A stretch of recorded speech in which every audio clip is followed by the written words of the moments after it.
It's not a women's reservation bill. के साथ ऐसा कर रहे हैं आप लोग। कल की तारीख संसद के लिए शर्मसार कर देने वाली थी। लोकसभा की तेज तर्रार, काफी पढ़ी लिखी और तथ्यों के साथ सदन में अपनी बात रखने वाली सांसद महुआ मोइत्रा की शुक्रवार को राजनीतिक बलि चढ़ा दी गई।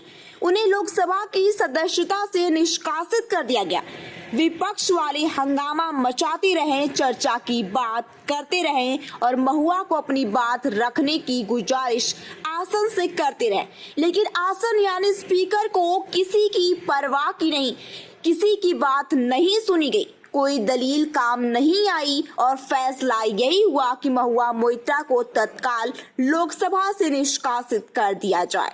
संसद का फैसला था, इस फैसले को कौन चुनौती देता। इस फैसले के साथ ही सदन अगली तारीख के लिए स्थगित हो गया। महुआ पलके नीचे किए सदन से बाहर आ गई।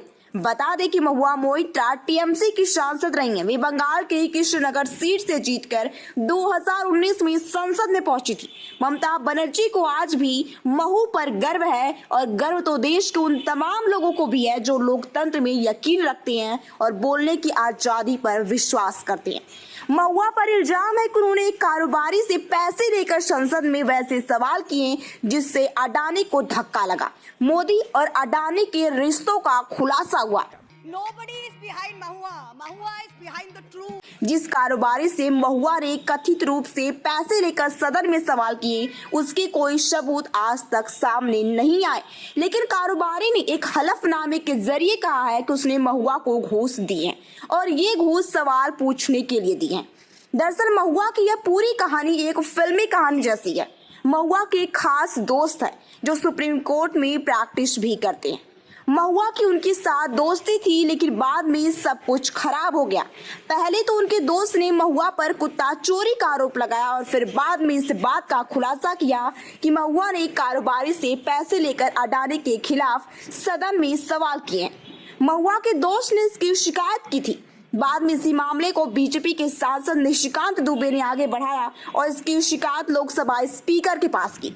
इसकी जांच कराने की मांग की गई। इस सांसद दुबे ने इस मामले की शिकायत कई और मंचों पर की। लोकसभा स्पीकर ओम बिरला ने मामले की जांच के लिए इसे संसद की सदाचार समिति यानी कि एथिक्स कमेटी को भेज दिया। एथिक्स कमेटी ने इसकी सुनवाई भी की। इस कमेटी के 9 सदस्य हैं, जिसमें 5 सदस्य बीजेपी के हैं, 4 सदस्यों में अलग अलग दल के सांसद हैं।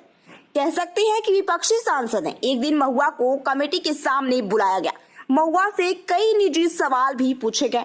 महुआ तमतमाकर बाहर निकल गई और समिति के अध्यक्ष विनोद सोनकर पर ही कई आरोप लगा डाले, लेकिन सोनकर साहब की अपनी तैयारी थी। इधर निशिकांत दुबे की शिकायत अलग से थी। इस समिति के 4 सदस्यों ने महुआ के खिलाफ अपना तर्क दिया, जबकि 5 सांसदों ने महुआ के खिलाफ तर्क देकर एक 500 पेज की रिपोर्ट तैयार कर डाली। उस रिपोर्ट में संसद को सिफारिश किया गया कि महुआ ने अनैतिक और कानून, संविधान और संसदीय आचरण के खिलाफ काम किया है, इसीलिए इन्हें संसद से बर्खास्त कर दिया जाए। शुक्रवार को संसद में एथिक्स कमेटी की वही रिपोर्ट पहले पेश की गई और फिर संसदीय कार्य मंत्री प्रहलाद जोशी ने स्पीकर से आग्रह किया कि एथिक्स कमेटी की रिपोर्ट को स्वीकार किया जाए।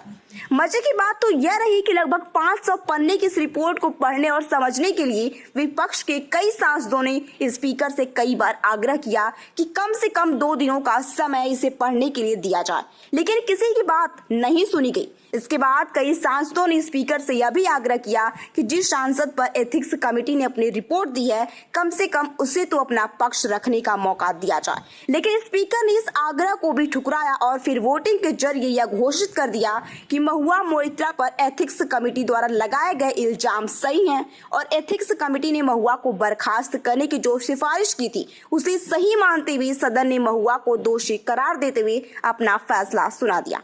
अब सबसे बड़ा सवाल यह है कि महुआ आगे क्या करेंगी। सवाल यह भी है कि संसद और सरकार भी उसके साथ आगे क्या कुछ कर सकती है। महुआ अदालत का खटखटा सकती है दरवाजा, तो सरकार भी इस पर कार्रवाई कर सकती है। एथिक्स कमेटी की रिपोर्ट में यह भी कहा गया है कि महुआ ने जो किया है उससे राष्ट्रीय सुरक्षा को भी हानि हो सकती है, इसीलिए इस मामले की जांच किसी एजेंसी से कराई जाएगी। अगर इसी बिंदु को आगे बढ़ाएं तो कहा जा सकता है कि महुआ की परेशानी आगे भी बढ़ सकती है। उनके ऊपर लगाए गए आरोप की जांच कराई जा सकती है और फिर उसके पीछे किसी जांच एजेंसी को भी लगाया जा सकता है। लेकिन आगे क्या होगा यह तो देखने की बात है। बड़ी बात तो यह है कि आखिर महुआ के खिलाफ बीजेपी सांसद निशिकांत दुबे क्यों सक्रिय हुए। जब महुआ को सजा दी जा रही थी तब दुबे खूब मुस्कुरा रहे थे। जाहिर है कि यह सब एक साजिश भी हो सकता है, यह सब बीजेपी की रणनीति का हिस्सा भी हो सकता है।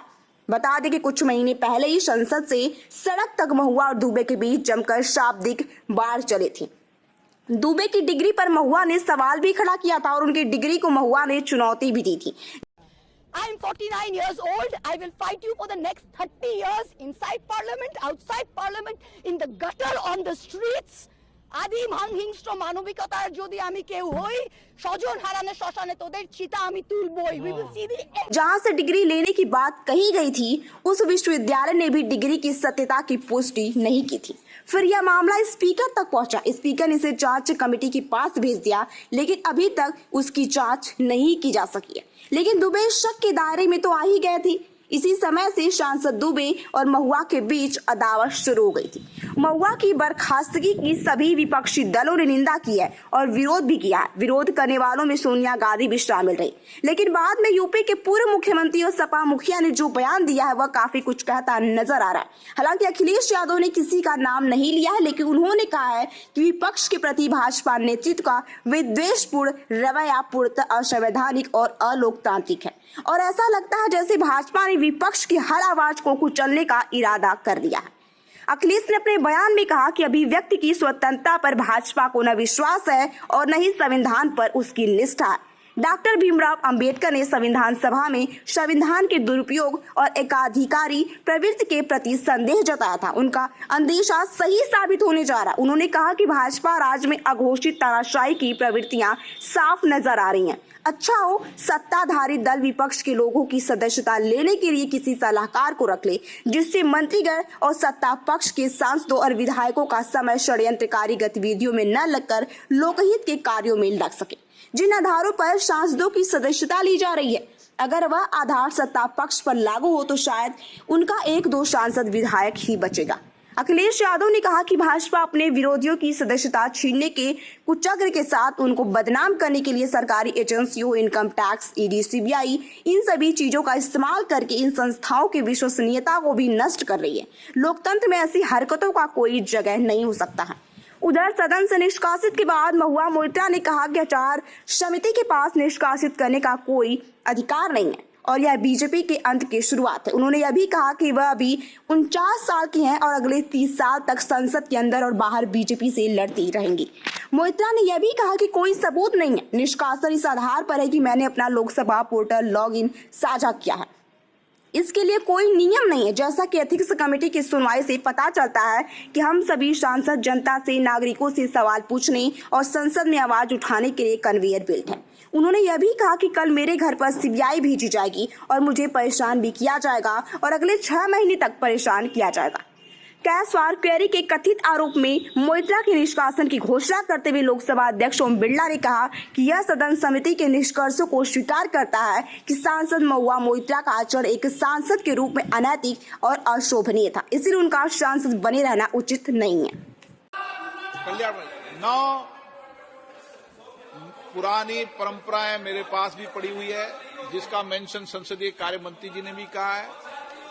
हमारे पूर्व अध्यक्ष माननीय सोमनाथ जी चटर्जी, प्रणब मुखर्जी यहाँ पर थे। उन सबकी रिपोर्ट पुरानी केस रिपोर्ट इस विषय पर हुई थी और उस पर उन्होंने अध्यक्ष ने जो परंपरा नियम या जो रूल्स देते हैं वही हमारे रूल्स नियम जाने जाते हैं। और उस समय माननीय सोमनाथ चटर्जी जी ने यहाँ पर ये कहा था कि जो माननीय सदस्य जिनके ऊपर ये आरोप लगे हैं उनको कमेटी में बोलने का पर्याप्त अवसर, पर्याप्त मौका रहता है।